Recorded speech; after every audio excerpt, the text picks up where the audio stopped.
Justin Herbert and Los Angeles Chargers face Tua Tagovailoa, Jaylen Waddle, and the Miami Dolphins in a big AFC matchup. Now let's start with Miami because they're coming off of that Carolina Panthers loss that really felt tough. They were coming off the win against the Jets, and then they had the Panthers. You felt like they were gettable against a not very good Carolina team with a struggling quarterback in Bryce Young, and then they just went off on the ground. They could not stop the ground game at all for the life on it. Unfortunately for the Chargers going up against Miami, there have been so many offensive line injuries. It looks like the Miami Dolphins catch a huge break in this game. I mean, Omarion Hampton on IR, he's out for 4 weeks plus.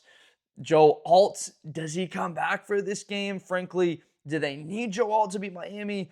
Maybe not so much. Justin Herbert, this could be a 43 times pass a day. But again, when you don't have a guy like Joe Alt, that makes it tough to throw that ball that many times. It just limits what you can do as an offense successfully to execute what you do call. Miami has weapons on offense. With Tyreek Hill going down, again, neither of these teams will at all be feeling sorry for the other. Miami is like, yeah, we got our arguably best player go down, and the Chargers are like, yeah, well, we've had Slater and Alt and now Hampton go down for several weeks. I mean, we were 3-0 looking like the best team in football. We haven't even had our left tackle. Alt bunt from right tackle to left tackle, had played great, and then he gets hurt. So neither of these teams really, frankly, care about injuries. These teams are going to be showing up to play on Sunday and strap up the cleats no matter what. Miami has to find a way to get to Justin Herbert. They're going to try and run the football and find a way to get yards on the ground. But we all know this is going to turn into what will be a shootout. Justin Herbert's going to air this thing out. They couldn't run the ball they were effective. I'm going to rephrase this because they did run the ball actually really well. Hampton had a decent day on the ground against the Washington Commanders before he got hurt and actually had been really having more explosive runs. It was fun to see and have those explosive plays against the Giants. Look, he had 12 carries for 44 yards. Not a great day, but it was good enough. He was able to get enough yards, and they were moving the sticks. They had momentum at different stages, but the inexcusable play at the end of the half. Look, I can understand the fumble by Quentin Johnston. It happens. You're going to go up 13 or 17. But the end of the first half, to have someone get after the punter, I thought in that situation, I would have rather had not a safety. They're going to try and block the kick to force a safety or to get a touchdown down there. Just did not make any sense. I would have kept my guys a mile away because McConkey takes the kick back to the house for the touchdown. That's called back. And then they give up the bomb from Daniels to McCaffrey's younger brother, Luke McCaffrey from Rice. And they found themselves in a tie game. And then the second half, boom, Washington just came out and started pounding them. That can't happen. And without a guy like Omarion Hampton that was coming along as a runner, they are very limited now with Kamani Vidal, with Hassan Haskins. They're going to try and get one of those guys going. But Justin Herbert's going to need to find his men on the outside. McConkey has been a little bit up and down the last 2 weeks. Quentin Johnston's been great the entire season, except for the fumble, of course. Have we been expecting a little bit more production from the rookie, right? And in Trey Harris or in Keandre Lambert-Smith? I personally was thinking those guys should be seeing the field a lot more, but because of Keenan Allen coming in and supplanting receiving yards from that, the man's getting his targets. 9 targets against Washington in that game. Remember, this was a team that was outplayed thoroughly in stages from about 8 minutes in the second quarter to the fourth quarter, but they've got first and goal at the 1 or 2 yard line, and then they can't punch it in. Herbert throws the pick, and the game ends. It's all but over at that stage. This LA team can get their yards on Miami. Remember, this is a Miami defense that right now statistically is struggling. 29th in yards per game, 27th in points. They give up the points and yards. And even with the injuries, you can imagine that one-on-ones, McConkey out of the slot, or Keenan Allen, that he'll have success. Quentin Johnston on the outside at his primary position being that big body, that they will be able to really move the ball with ease against Miami. Now, this is a Kenneth Grant kind of game. Look, they've got the The injuries on the exterior, the right tackle, left tackle, putting new guys out there. But again, the interior is shored up for LA.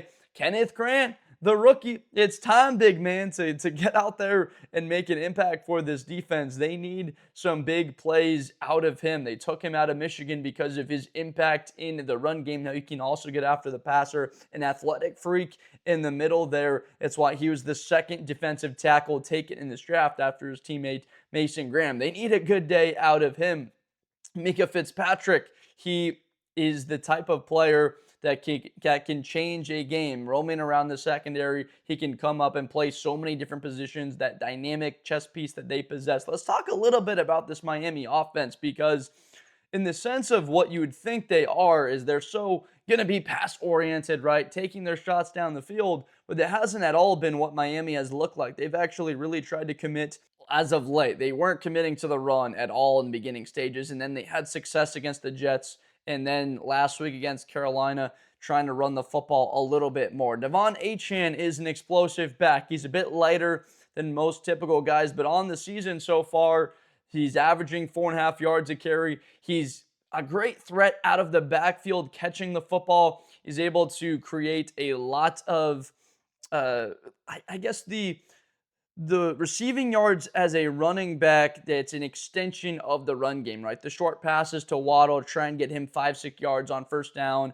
or Devon Achane getting him the ball. I mean, he's had 32 targets, which is tied with Jaylen Waddle. I'm going to say that again. Jaylen Waddle and Devon Achane have had the same amount of targets. So McDaniel really tries to get his back the ball because, again, he's one of the fastest players in the National Football League. He's hard to tackle in space. And when you have a guy that can be open for an easy 6-7 yards on a chunk, it's very easy of a completion for Tua Tagovailoa to hit. And so got to take advantage of those. Now, Tua so far on the season, of course, it has been very up and down. If you just looked solely at his statistics, you'd be like, oh, Tua's playing well. He's got an over 100 rating, but overall, he's been protected well enough to play better.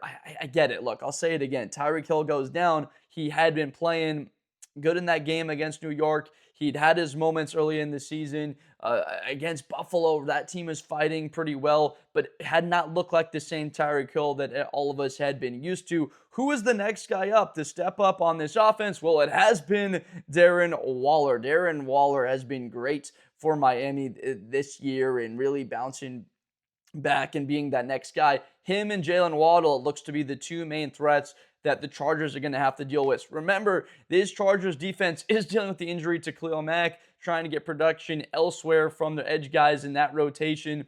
This secondary is a bunch of younger players, and then, of course, Derwin James in the back end, but they've been very physical. Jesse Minter's defenses are going to make you drive the length of the field. You're not going to be taking the top off of this thing.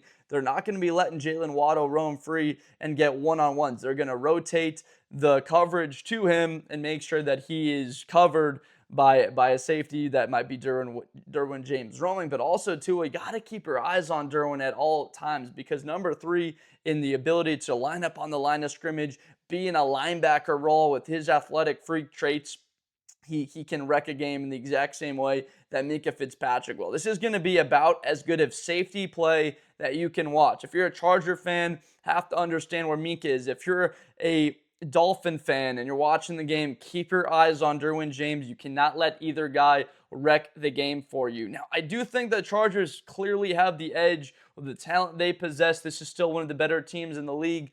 Without the injuries to the offensive line, I can't help but feel that this team would be 5-0 right now, that they could have beat Washington, that they absolutely had a shot a couple of weeks ago to beat the New York Giants, but with those injuries, it's limited them and hurt them just about as much as any other team. But that's the nature of the NFL. You can't talk about it too much at length because of how every team, for the most part, has to deal with that stuff. I have the Chargers winning this game, though. I trust Justin Herbert. They rely on him. It's worked out in the past. I've got him with a double-digit win, 27-17. Believe the defense still is good enough. They have the guys in place that this defense can limit the Chargers. They got to be better against the run.